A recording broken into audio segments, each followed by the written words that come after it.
Now, what would you say are you most excited about? Because that's a lot of places.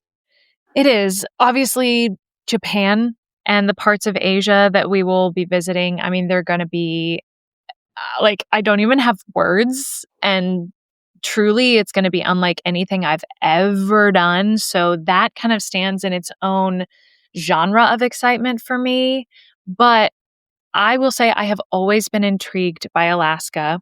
And so I'm really looking forward to seeing the fjords and hopefully some whale watching because I don't know. It's always seemed like this magical, mystical experience to go to Alaska and see these things, like see the northern lights. And like, we're going to be there in the summer and it's going to be like, I mean, the northern lights will hit at like 3 a.m. because it's going to be light all night, basically. Mm, So there's just like, there's a lot to look forward to. But for some reason, Alaska has always felt like this place that I never expected that I would be able to go to uh-huh. and was on my list, but maybe not like super high on my list. But now I'm like, oh my gosh. Because every time I say I'm going to Alaska, every single person is like, oh, Alaska. They get so excited. And I'm like, oh my gosh, okay. Like, I guess Alaska really is amazing. And I will say a lot of people respond to Japan that way as well. Mm. So, Japan and Alaska, I've realized are in the top 5 to 10 places to visit for a lot of people. Yeah. Japan is a big bucket list of mine. I have been to Alaska and it is what people describe. I mean, it's stunning. Like, I think the biggest thing about, like you said, whale watching, the biggest thing about Alaska, I think for me would be the wildlife.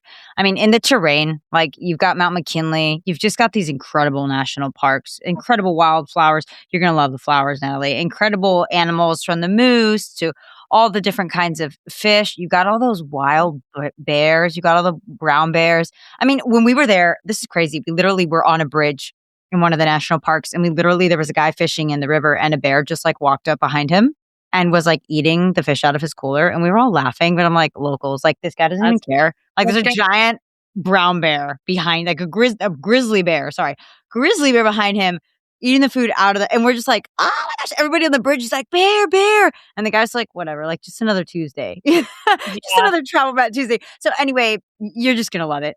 And I Yeah. just can't wait to hear about Japan. I think most people, there's a little bit of culture shock there, but in a good Yeah. way, you know? Yeah, for sure. And I'm intrigued to see how, I mean, I try to dive into whatever culture I'm in, but I'm definitely intrigued to see how the people on the boat specifically, like, I don't know if it's made up of mostly Americans. I imagine that it's people from all over the world, but how do they interact with the culture and what am I going to dive into?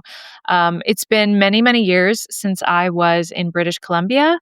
And some of our travel brats know that I'm Canadian and my family, my dad's side is Canadian. And so I've spent many, many summers in Canada and my dad grew up near the Rockies. So in a lot of ways, Alaska feels like everything you're saying. I'm like, oh, I've experienced all of those things growing up and visiting Canada and the Rockies in Alberta. Mm, And yet, obviously, it will be different because it's coastal. yeah, Like, we're going to be, there are no whales in Alberta, there are no no. fjords in Alberta. So, like, there will be some things that will be similar, but other things that will be different. And it was when I was like 10 that I last was in British Columbia. And so we're going to be hitting up Vancouver and parts of British Columbia. So I'm excited for that.